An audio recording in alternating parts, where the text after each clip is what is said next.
I have not seen that, to be honest with you, Jackie. We'll take a look, and I'll let the president and his national security team examine that footage to ensure its legitimacy. Again, I haven't seen it, so I can't comment on it.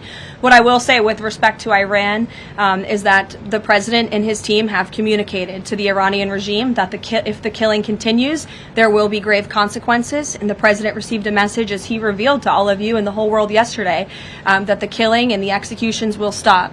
And the president understands today that 800 executions that were scheduled and supposed to take place yesterday were halted. And so the president and his team are closely monitoring this situation, and all options remain on the table for the president. Netanyahu encouraged him against strikes. Look, it's true that the president spoke with Prime Minister Netanyahu, but I would never detail details about their conversation without giving the expressed approval by the president himself.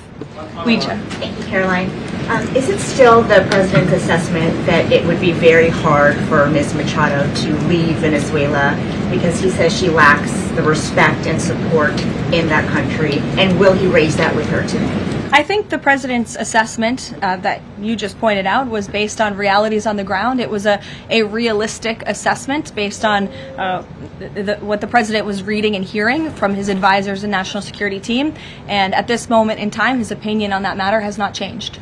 He has also said that he would like there to be elections in Venezuela when the time is right. That's right. Do you have any update on when that might be? And is he committed to a transition to democracy for Venezuela? Yes, and he is also committed to hopefully seeing elections in Venezuela one day, but I don't have an updated timetable for you today.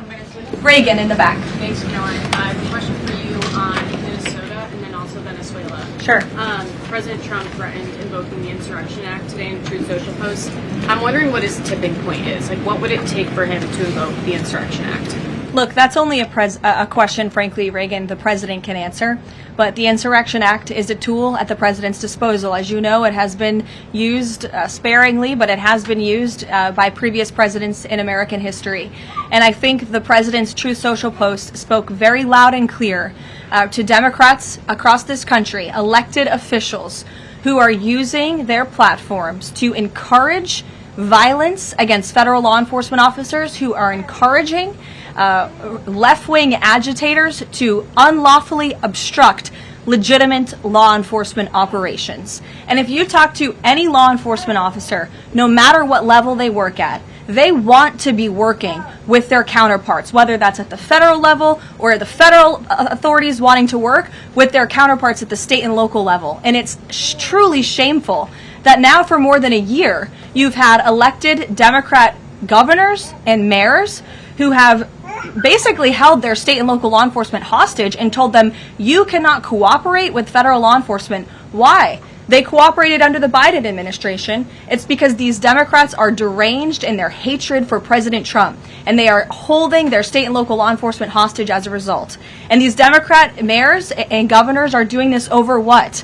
Over the lawful and legitimate law enforcement operations to remove violent criminals from the streets of Minnesota, from the streets of California, from the streets of New York, and from the streets of every state across this country. And you don't see these riots and this vandalism taking place in states like Florida. Why? Because you have a governor in that state who has empowered federal and local authorities to work together. And it's despicable what we're seeing from these Democrat politicians, especially in sanctuary states and cities across the country.